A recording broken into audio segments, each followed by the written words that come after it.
For this example, I've set up a couple of base classes and objects just to implement to prove out our prototype pattern. Let's start out with this item class. And the item class has just some very basic things in here: a string, a price that's a title, a double that's a price, and a string that's the URL. And what we're going to implement here is just some basic object lookups. Think of it in terms of a company like Amazon, that if they were to display an object for every item on their page, it would become very expensive to create all those objects, especially if we're filling all of this type of information in. The subclasses of item are book, which just extends item and then has a number of pages just to have an additional filled in here to offset it from a basic item, and then a movie, which we have that has a runtime associated with it. The two other classes that we have associated with this are also a registry. We're going to go through and create this registry and fill it the rest of the way out. Now, this is probably a lot of the meat of the prototype and shows actually how the prototype works. And I've purposely left this create item method empty. There is a load items method down below that just shoves some basic information in there. But this is really where the heart and soul of the prototype is going to take place. Lastly, there's a demo class that we're going to run. You're going to see how this executes what we're doing inside of our object. So let's go ahead and get started. If we open up our item object, this item.java, you can see that it's an abstract class, meaning that we're going to want to have the book and movie objects implement the final functionality of this or determine what that final functionality is. We want to go ahead and implement the clone method in here. So we're going to say that this implements clonable. And the clonable method, the clonable interface, forces us to implement this method, which is the clone method. And you'll see it throws a clone not supported exception. That's in case we have a subclass that doesn't do what we want it to do. And then it will also return this object of clone. So let's go ahead and just save this right now, this object from the super object that we're cloning. Now, if we have nothing unique in our sub objects, this will go ahead and do the clone for us. And that's actually going to work for what we're doing right now. So our basic clone method inside of our item class gets extended by implementing the clonable interface. I don't have to do anything to book, and I don't have to do anything to movie.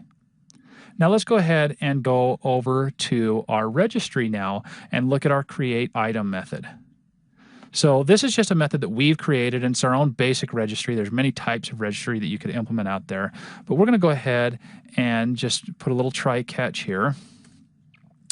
And inside of our catch, we're going to catch that clone not supported exception. And for sake of debugging, we'll do an e.print stack trace.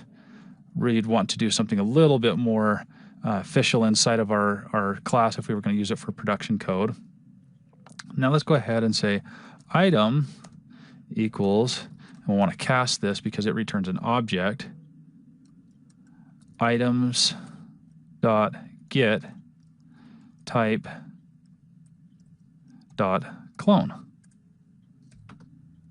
Now you'll notice that we have to cast this interface right here, or cast our item being returned to our item, and that's because of our interface inside of here that implements clonable forces it to return an object. Unfortunately, the clonable interface was created with Java 1.0, which means it doesn't have any knowledge of generics, so we can't tell it we're going to pass in this object and return this type of object on our clone. I actually think this is one problem with using just the basic clonable interface from the Java API. This is why I recommend oftentimes implementing your own interface and creating your own clone functionality that way. Not a big deal, but one of the shortcomings, people will get a little leery when they start having to typecast things like this. So now that we have our create item method in our registry, when we run this, what it's going to do is it's going to go through, and the first time we run this, our registry has a load items method in there that goes through and creates some basic items and puts them in our registry. So we're going to create a movie, put that in our registry using this items.put, and then we're going to create a book, also put that in our registry using this items.put down here. Now what this does is when we go through and want to get an instance of it, we say give us back an instance of a movie and give us back an instance of a book, and then we can change those values from there and we get a unique instance every time. Now, one last thing to know is that our object types are being used by a key to look this up. Not necessarily a bad thing, but I would maybe consider also implementing this with an enum. Now let's look at our run method. Inside of our prototype demo, I've got a basic main method set up where I create an instance of the registry. Then I go ahead and create a movie, and this is basically executing our clone method for us.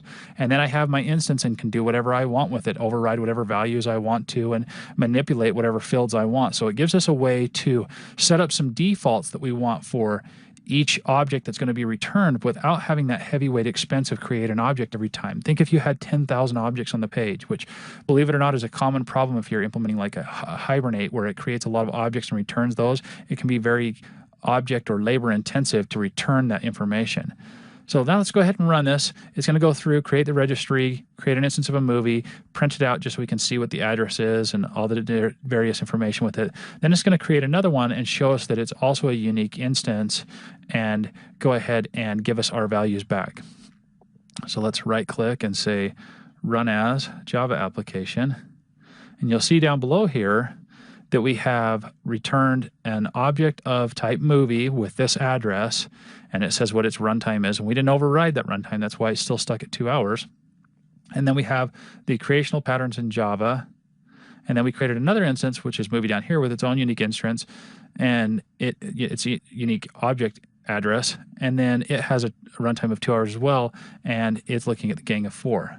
URL we didn't set in either of them, so it's being returned as null in both instances. So you can see how it gives us a great way to set some default information up, which was all defined right here, and then override those without having to call new each time. So the only time we ever call new inside this application is right here on this line and right here on this line. Every time we want to get an instance of it, we get an instance back of a movie, and we don't have to use the keyword new anymore. So it's a lot lighter weight object instantiation and a lot faster, but we're getting a unique instance each time. And that's the definition of that prototype, is getting a unique instance every time we ask for this object back.